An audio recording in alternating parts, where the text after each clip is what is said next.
Magandang araw po, minamahal ng mga magulang at kapatid. Sa channel na to, kung saan sinasagot ng Diyos sa mga katanungan sa puso't isip natin sa pamamagitan ng salita na ang Biblia. So ngayon po, mag-usapan po natin tungkol po sa doktrina. Importante po sa Panginoon na tinuturo po sa mga mananampalataya, no? Ng kanilang mga tagapagturo o mga leader ay sound doctrine. So, pamagat po natin paksa ngayon, Calvinism versus Arminianism. Alin sa dalawang pananaw ang tama? Ang dalawa pong sistema ng teolohiya na nagtatangkang paliwanag ang relasyon ng soberenya ng Diyos at responsibilidad ng mga tao sa mga usapin ng kaligtasan po. Ang Calvinism po ay galing po sa pangalan po ni John Calvin, isang teologo na Pranses na nabuhay po mula hanggang 1564. Ang Arminianism ay po kay Jacobus Arminius, isang teologo na Dutch. Ay naman po mula 1560 hanggang 1609. Sabihin, mas bata po siya kay Calvin ng maraming taon. Pwede pong i-summarize ang dalawang sistema na to sa 5 purpose. Bibigay ko po ang komento ko sa bawat isang point po pagkatapos na matalakay po natin ang lahat, ang 5. Sa unang punto po ng Calvinism ay total depravity. Ano po? Yung kay Arminius naman, partial depravity. Okay, so ayon kay ano ba ibig sabihin ng depravity? Yung kasamaan, ano po? Okay, so sabi ni Calvin, bawat aspeto ng pagkatao natin ay nabahira ng kasalanan. At dahil po dito, hindi ang tao makalapit sa Diyos sa sarili natin. Po. Ang kay Arminius naman, bawat aspeto ng pagkatao natin, nabahira ng kasalanan pero hindi umabot po sa punto na wala tayong kakayahan na maglagak ng pananalig o pagtitiwala sa Diyos. Ang classical Arminianism po, rini-reject ang partial depravity na to, ano po, ni Arminius, at nangahawak po sa pananaw na malapit sa total depravity ni Calvin. Okay, so ano po bang katuruan po ng Calvinism? Naniniwala po si Calvin sa unconditional election na nagsasabi na pinipili ng Diyos ang isang tao para maligtas base ng lubusan sa kalooban ng Diyos. At hindi dahil may taglay ang tao na nagpapaging karapat-dapat po sa Kanya. Si Arminius naman naniniwala sa conditional election na nagsasabi na ang pagpili ng Diyos sa tao para maligtas ay nakabase po sa kaalaman ng Diyos o tinatawag na foreknowledge kung sino ang magtitiwala kay Kristo, kung kaya ang kondisyon ay ang pagpili ng individual sa Diyos o yung choice, sariling pagpili ng tao. Ang tingin po ni Calvin sa atonement ay limitado. Ibig sabihin ng atonement, yung kabayaran ng kasalanan ng sangkatauhan na ginawa po ni Kristo sa krus ng Kalbaryo. Limitado daw ang atonement na to, sabi ni Calvin. Ito ang pinaka-controversial sa 5 punto. Para lang daw sa mga pinili ng Diyos ang kabayaran. Ang sinasabi ng unlimited atonement ni Arminius, ay namatay si Kristo para sa lahat ng tao. Pero walang epektong kamatayan ni Kristo hanggang sa matanggap ng tao na yun ang Panginoon sa magitan ng pananampalataya. Tinuturo din po ni Calvin ang paniniwala na hindi pwedeng labanan ng grasya o biyaya ng Diyos. Samantalang sinasabi ng Arminianism na pwedeng labanan ng isang taong grasya ng Diyos. Ang argumento po ng irresistible grace na kapag tinawag ng Diyos na maligtas ng isang tao, ang tao na yun po ay maliligtas, ibig sabihin konti lang ang tinatawag para ligtas. Ang sabi ng irresistible grace, lahat po ng tao tinatawag ng Diyos, sa kaligtasan.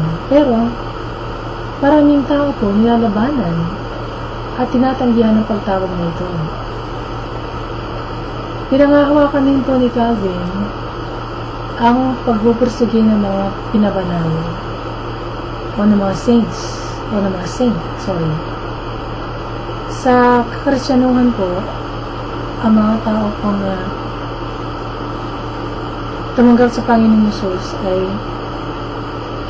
pinapaging banal ng Diyos. Kaya ang tawag po sa kanila, saints. Ang saints po hindi po yung mga namatay lang, kundi lahat po ng mga tumanggap kay Yesu Cristo bilang Panginoong Tagapagligtas, sila po ang saint. Ano po? So si Arminius po naniniwala na conditional ang kaligtasan. Ang pagpupursige ng mga pinabanal ng Diyos sumutukoy sa konsepto na magpupursige sa pananampalataya ang pinili ng Diyos at hindi nila permanente na idinidinay si Kristo o tatalikod sa Kanya.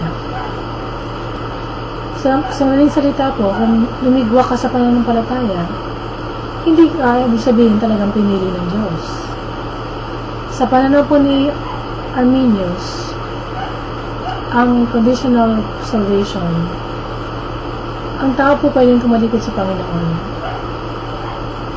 Ano po? Kung yun ang talagang gusto po niya. At kung gayon po, mawawala ang kaligtasan niya. Ang malungkot po, maraming Arminians sa ngayon ang naniniwala sa eternal security. Sa debate pong ito, sinong tama at sinong mali? Ano po? Puntahan po natin ang sinasabi po ng banal na kasulatan para malaman natin ang sagot. Ano? So doon po sa pinagkuhanan ko po ng research na to, wala po silang binibigay na opinion o sagot. Kumbaga parang sinabi nila, bahala kayo kung ano gusto niyong paniwalaan. Pero ang gusto po natin, ang mga mananampalatayang Kristiyano magkaroon po ng tamang pananaw ayon sa salita ng Diyos. So, ang sinasabi po ng banal na kasulatan tungkol sa total depravity versus partial depravity. Ito po. Si Jeremias 17 siya. Puntahan po natin ang sinasabi ng Biblia. So, kung tayo po gagawa ng doktrina para sa simbahan po natin, kunin natin galing po sa salita ng Diyos. Huwag tayo mag-iimbento, ibabase po natin sa mga nakaraang mga paniniwala ng church po natin, o kaya tradisyon ng simbahan natin. Ano po, kunti. Parang kwenta po yung ating paniniwala, tama po? Kasi nungalingan ang pininiwalaan natin. Diba nakalagay po sa Jeremias 17 siya. Ang puso ng tayo mandaraya at lubos na masama, sino nakakalam kung gaano ito kasama? So yun po ang total depravity. Sa tao mga tao, pinanganak po sa kasalanan.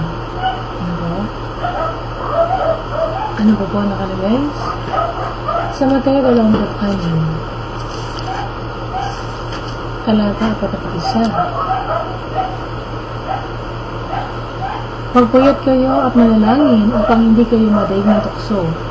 Ang spirito ay handang sumunod, ngunit mahina ang laman. So, tayo po mga tao, gusto rin natin maging mabuting tao, tama po? Kahit pa makasalanan tayo. Yun. So, total depravity, pero meron tayong free will. Okay? Na sumunod at hindi sumunod. Pero dahil po tayo ay nahulog sa kasalanan, kung baga, meron tayong fallen nature. Dahil sa fallen nature natin, kahit gusto natin gumawa ng mabuti, hindi natin magawa. Tama ba? Gusto natin magpakabait, gusto natin maging matinong tao, hindi natin magawa. Dahil tayo po pinanganak sa kasalanan. Tama ba? So, yun ang sinasabi ng Panginoon, the spirit is willing, but the flesh is weak. Yung ating laman po, diba, ay mahina dahil po sa kasalanan. Yun, ang tulot po tungkol sa depravity. So, ang tao po, lubos ng kasalanan, pero meron po tayong malayang pagpili. Okay? So, meron pong provide ang Panginoon na labasan o way out ano po, sa sitwasyon po natin ng mga tao na naging makasalanan po tayong lahat at papunta tayo sa impyerno. So mamaya po titingnan po natin sa parang tinuturo po ni Calvin at saka ni Arminio, yung pong election o pagpili ng Diyos. Kay Calvin, unconditional election kung saan kung sino ang gustong tawagin ng Diyos, yun ang maliligtas, sigurado na. Pero kay Arminius naman, conditional election, ibig sabihin, ang pagpili ng Diyos, depende po sa kanyang tinatawag na foreknowledge. Kumbaga, alam na ng Diyos na ang isang tao po ay tatanggap sa kanya. At susunod. So, kagaya po nang nangyari po kay Paraon. Si Paraon, nakalagay po sa Bible na mabasa po natin, pinatigas ng Panginoon ang puso ni Paraon. So, hindi po ang Diyos ang nagpatigas ng puso niya. Alam ng Diyos na magiging matigas ang puso ni Pharaoh. So, alam ng Diyos kung tayo po ay magpapasya, tanggapin si Yesu Cristo bilang Panginoon nating tagapagligtas. Puntahan po namin ang unang Pedro, isa dalawa. Wala kasulat.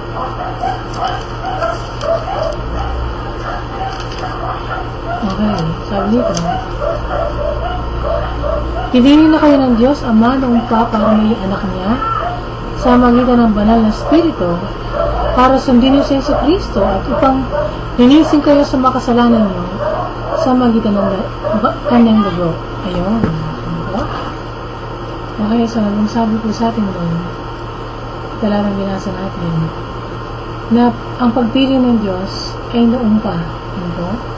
Alam na ng Diyos ang magiging at tugon po natin sa Kanya, response po natin sa pakikinig ng gospel. Ang ganang balita na kaligtasan niya. Okay, so alam ng Diyos po magmamatigas tayo at tayo po ay tatanggap sa Kanya. So, ano po po nakalagay? 2 Pedro 3 ang talatang siyam. Di ba nakasulat?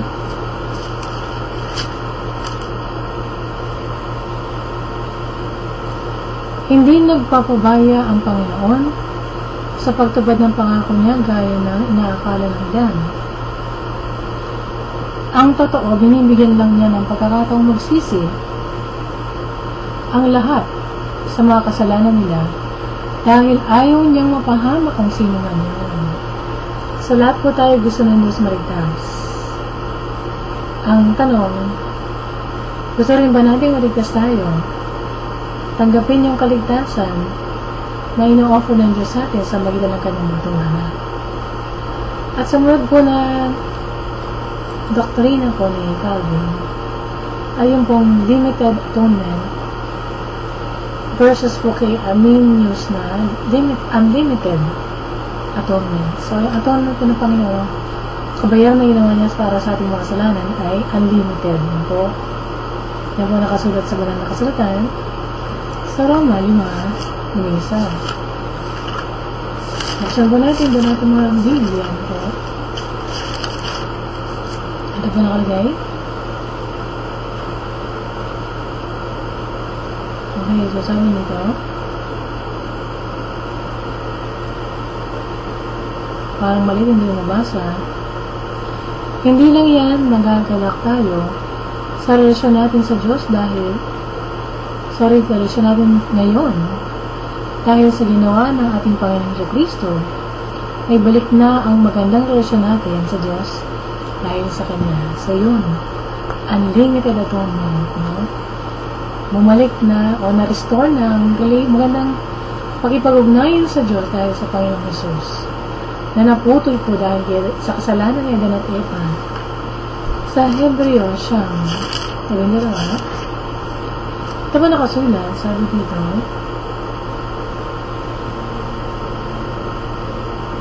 okay, mahirap na natin dahil mali. Minsan lang pumasok si Kristo sa pinakabanal na lugar at hindi dugo ng kambing o ng guya ang dala niya kundi ang sarili ng dugo. At sa magitan ng kanyang dugo, tinubos niya tayo sa mga kasalanan natin magpakailanman. Ayun. Tinubos tayo magpakailanman ng ginawa ng Panginoong Jesus. Diba?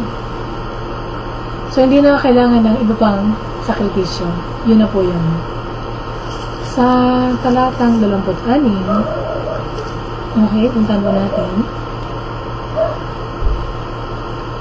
Dahil kung kailangang ulit-ulitin maraming beses sanang nagdusa si Kristo mula pa ng likhain ng mundo. Pero, minsan lamang siya napalito sa mundo para alisin ang mga kasalanan natin sa magitan na paghandong ng kanyang sarili. Ginawa niya itong mga huling araw. So, minsan lang yung ginawa niya para sa ating lahat. So, ibig sabihin, unlimited atonement, ano? So, ano po? Dito po sa talatang 20.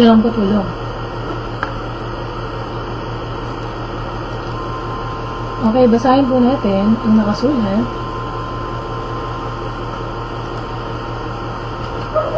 Ito po sabi, ganoon din naman, minsan lang namatay si Kristo nang ihandog niya ang kanyang sarili para alisin ang kasalanan ng mga tao at muli siyang babalik dito sa mundo, hindi na para akuin muli ang kasalanan ng mga tao, kundi para iligtas sa mga taong naghihintay sa Kanya. Okay, so yun lang po ang paniniwala po na nakalagay po, na tinuturo po sa Biblia. Unlimited atonement, isang beses para sa lahat magpakailanman. Yan ang tinatawag na eternal redemption. Sarap po ang doktrina po na pinagtatalunan ng mga Calvinists at ng mga Arminians. Ang sabi ni Calvin, irresistible grace. Ang kay Arminius, resistible grace. Unahan ko natin ang nakalagay din sa 2 Korinto.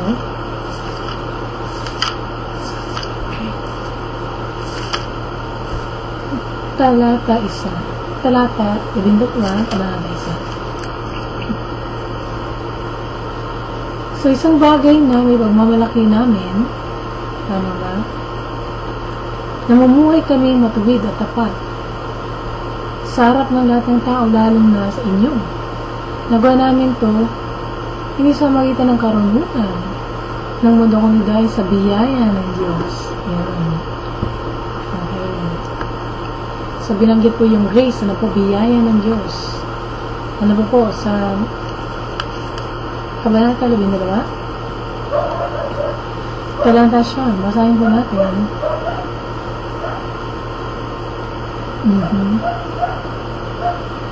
Sabi po dito, okay, medyo mahirap basahin.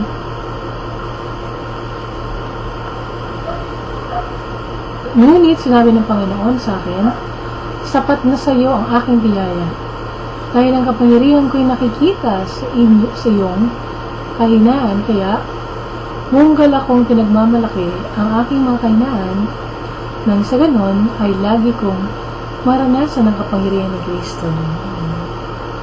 So yung sinasabi ko sa atin, sapat na pong grasya ng Diyos para sa atin. Efeso 4:7. Buksan po natin doon natin ang Biblia. Tingnan nyo rin, ano po, baka hindi po yun ang verse, no? So, 4:7. Ngunit kahit na bahagi tayo ng isang katawan, binigyan ng bawat isa sa atin ng kaloob ayon sa nais ibigay ni Kristo. So, yung grasya po ng Panginoon ay pwede po nating labanan at tanggihan po. So, ang Diyos po natin ng pagbigay o puno ng kagandahang loob ang Panginoon. Binibigyan niya po tayo ng grasya. Pero meron po tayong free will na pinarawan po. So, pwede po nating tanggihan ang kagandahang loob ng Diyos. Ito. Kaya ang gospel po pinipreach po sa lahat ng dako, pati na dito sa internet, ano po. So, ng mga kagaya ko nag-preach para maipaabot sa mga tao ang grasya ng Panginoon. Pero, hindi po lahat tumatanggap. Tama po? Kasi yung sinasabi po ng mga Calvinist, pag binigay sa iyo yung grace, o ikaw ay nakarinig ng salita ng Diyos, tinawag ka, ibig sabihin, ligtas ka na, hindi ka na pwedeng umayaw, ano po? So, sa paniniwala po natin, tama po si Arminius, na pwede po nating tanggihan ang kagandahang loob ng Diyos. Ano po? So, ano po yung mga tinuturo po nila? So, ang sabi po ni Calvin, kailangan po ang pagpupursigi ng mga binabanal. Ano po? So, kung yung daw isang Kristiyano nagpupursigi, sabihin talagang ligtas siya. Kaya ang isang tao daw hindi nagpupursigi kasi hindi siya talagang ligtas. So, ang paniniwala po natin ay hindi po ganoon. Ano? Meron pong tinatawag po na conditional salvation. Yan po nakalagay sa Bible. Ano? So, basahin po natin nakalagay sa Pilipos 2. 12. Kapag sinasabi po naman nakasalita,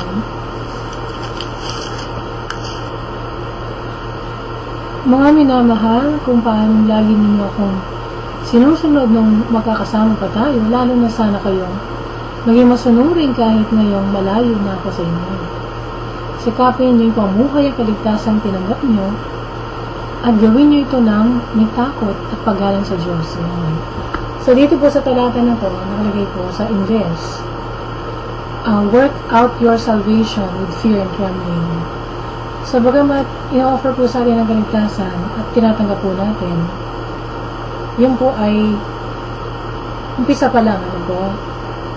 So, habang buhay po tayo, kailangan po natin i-work out ay sa pamuhay yung ating paniniwala ang kaligtasan na yun sa magitan ng pagmamantini, ano po, na ating relasyon sa Diyos.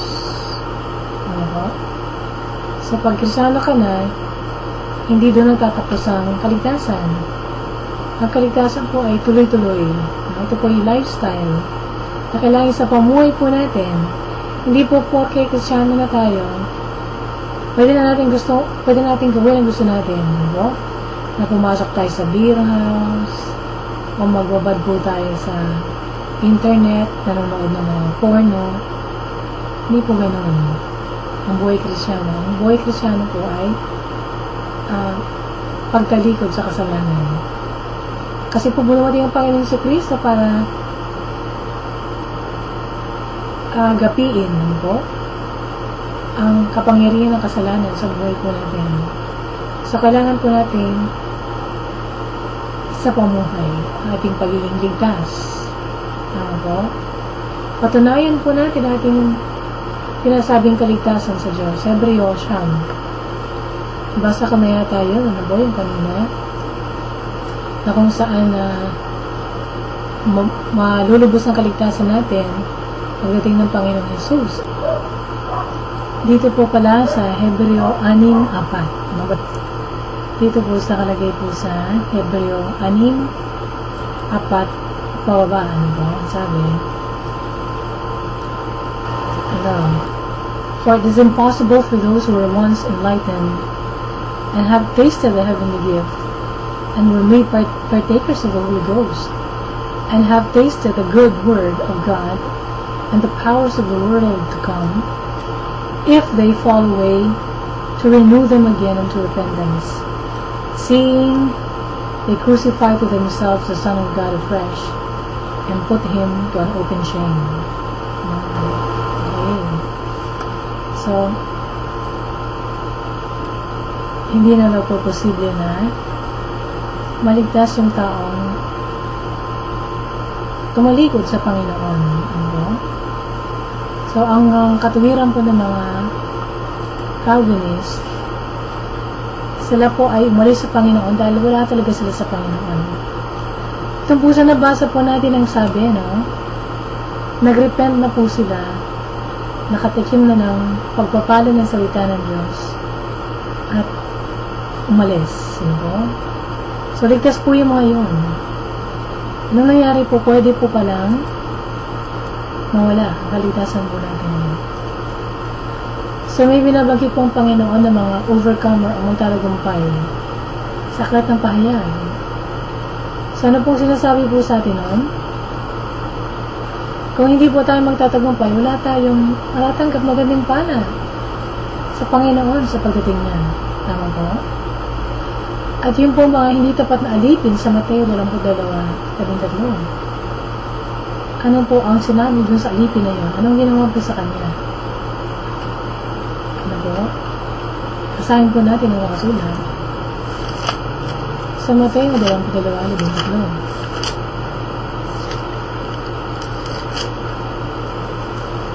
Ito po nakalagay.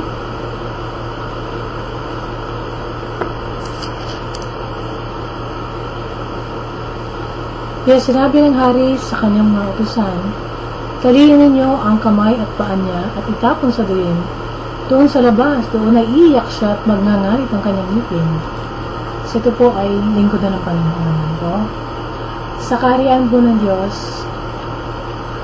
bago po maging servant ang isang Kristiyano, kailangan muna Kristiyano siya. Po. Kasi useless po na maglingkod tayo sa Diyos pero hindi naman tayo related sa Panginoon. Tama po? Kasi ang mga taong nagsiserve sa Panginoon na wala sa Diyos, ang kanilang inaasahan para maligtas sila, yung kanilang mga mabubuting gawa. Pero yung mga taong Kristiyano na tumanggap sa Panginoon sa Kristo, kaya po naglilingkod sila dahil din ang kalooban ng Diyos. So, para tayo po ay maging tagapaglingkod o servant ng Panginoon, kailangan muna may panganak tayo sa Espiritu at sa pamilya ng Diyos. At pag nakapasa po tayo, doon po sa ating ginagawa para sa Panginoon, dahil po siya naman tayo, saka po tayo tuturing na full-fledged na anak ng Diyos. Sa Roma, 8 ko yun siya. Hindi ko nakasulat. Okay, so sabi nito,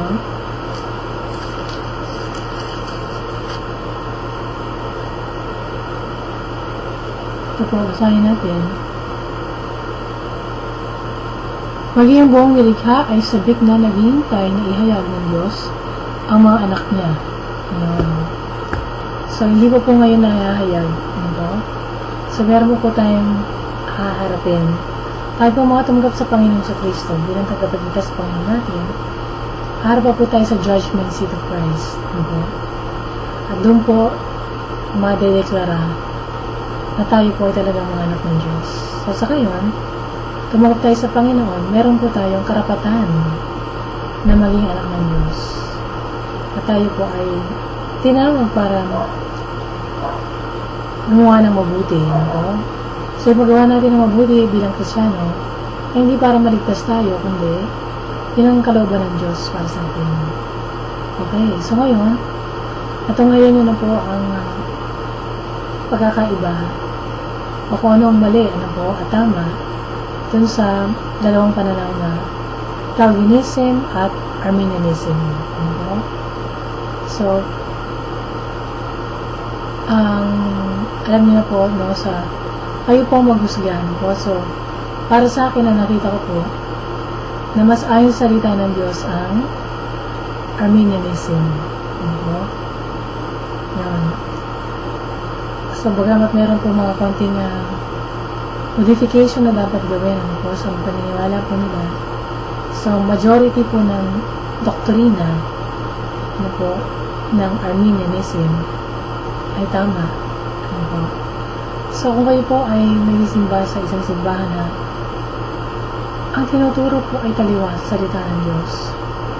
No? Bagamat binabase nilang Bible, yung mga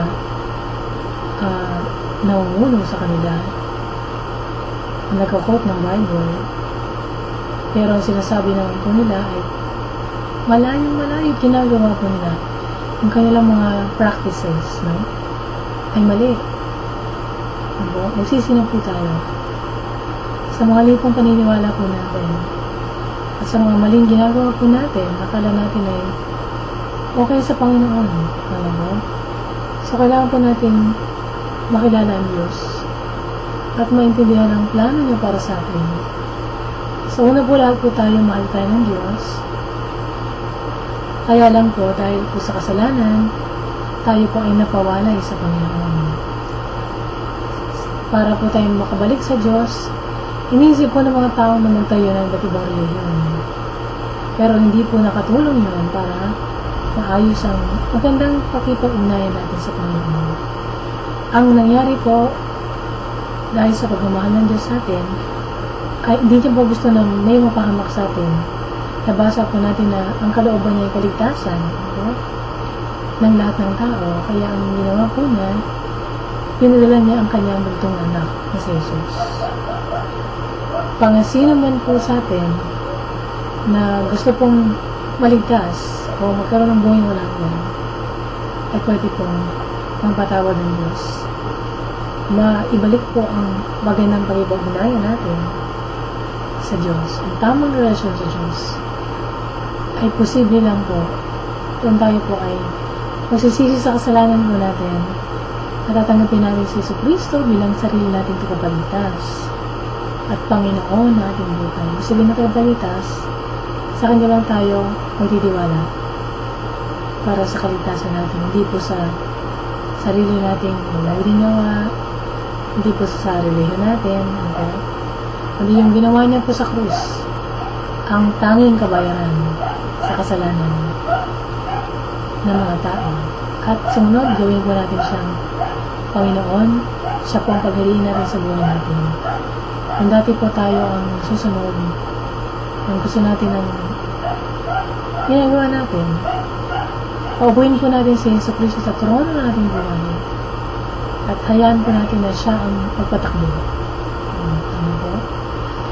Sabato muna po tayo ngayon sa Diyos. Panginoong Diyos, maraming pasalamat sa pagkakataon na ito na narinig ko po ang magandang balita ng kaligtasan. Na Panginoon, wala po pala akong pwedeng gawin para iligtas sa sarili ko. Kailangan ko po kayo, Panginoong Jesus. Kayo po ang namatay sa krus at ang buhay na muli para ako matubos at mailigtas sa kasalanan. Panginoong Jesus, patawad po sa lahat ng aking mga kasalanan, sa aking mga inisip, mga ginawa at sinalita na hindi naging kaaya-aya sa Diyos Ama. Panginoon, pumasok po kayo sa aking buhay, Panginoon Jesucristo. Inisin niyo po ako ng banal dugo mula ulo ng tamantakan, Panginoon. At paspasin niyo rin po ako ng banal na Espiritu. Pang maintindihan ko po ang Biblia, may sa pumuhay ko po ito sa araw-araw, Panginoon, at magtagumpayan ko ang malalang ng Diablo. Panginoon Jesus, kayo na rin po magpatakbo na aking buhay. Simula po sa araw na ito, Ako po yung maglilingkod sa inyo at mabubuhay para sa inyo lamang, Panginoon, hanggang sa uling niya. Thank you, Lord, sa lahat po ng ginawa niyo para sa akin, sa pag-ibig niyo po sa akin, na ayaw niyo po akong mapahamak, Panginoon, sa impyerno. Thank you, Lord, sa kabataran ko ng aking mga kasalanan, sa kabuhay na walang hanggan at kaligtasan na pinagkakalog niyo sa akin dahil sumasampalataya ko sa inyong bugtong anak. Pinangin tagapagligtas sa Panginoon. Aking dalangin sa matawag sa pangalan ni Jesus. Amen. So, malangin ko niyan, magpasalamat kayo sa Diyos, magala kayo at magtatalong kayo sa tuwa. Dahil napatawad na po ang lahat ng kasalanan niyo. Pamalitan niyo po sa makakilala niyo na kasyanan na kayo ngayon, napatawad na ng Diyos ang lahat ng mga kasalanan po niyo at pagbuntakan na kayo sa langit. So, para lumago kayo sa pananampalataya, ugayin po niyo magbasa ng Biblia. Simulan niyo sa Gospel of John para makilala niyo si Jesucristo. At sumunod po, maghanap kayo ng church na kung saan ang pinapangaral po ay doktrina na matatagpuan po sa Bible. Hindi po tradisyon ng simbahan, hindi filosofiya ng mundo, hindi doktrina na invento ng tao po. Kundi yung punong salita ng Diyos walang dagdag walang bawas, mula Genesis and Revelation. Sunod po, maghanap tayo ng church kung saan ang tinataas sa pangalan ay pangalan ng Panginoon sa Kristo lang. Hindi pangalan ng sinong santo, hindi pangalan ng mga Mary, hindi pangalan ng pastor, ginagawang appointed son of God, hindi rin po ang pangalan ng sekta, kundi sa Kristo lang. Pero wala po ibang magdadala po sa atin sa langit, kundi ang tanging tagapamagitan natin sa Diyos. At sa muna maghanap tayo ng church kung saan ang banal na spirit ang kumikilos sa ligitnaan nila, tumutulong sa pagsamba, binabagong buhay ng mga emplea, at ang magawa ng mga tanda-himala. So kung kayo po yung na-bless po natin programa, pagsabihin niyo po sa mga kakilala niyo, kapitbahay, mga katrabaho niyo, na may sagot po ang Diyos sa mga katanungan natin sa buhay. Hindi naman natin kailangan mga pasadilim. Kayo mapilitang manood ng ang dating gano'n kung saan pinapaikot lang tayo sa pinapasalita tapos sa sekta ng relihiyon at kaligtasan, kundi nasa tamang relasyon sa Diyos sa magitan ni Jesucristo. So, kung meron kayong mga dagdag na tanong, feedback, suggestion, comment, sulit po sa akin, mag-email kayo kayo mag-tweet nito, pwede kayo mag-text. Mayroon kayo mga prayer request, pwede rin pong ipadala sa akin. Pwede nyo rin mo iskula sa baba po. May space po dyan kung saan kayo pwedeng sumulat. At kung kayo naman po hinihipon ng Panginoon, na tumulong po sa ministry na to para makapagpatuloy po tayo na magkapagpahayag ng magandang balita ng kaligtasan sa pamagitan po ng YouTube po. Welcome po yung tulong ng panalangin at tulong ng pinasyan. So ngayon sa sunod po na pagkita po natin dito po sa channel na to, sa Diyos po lahat ng papuri at pagpalain kayo nating mahal na Panginoon.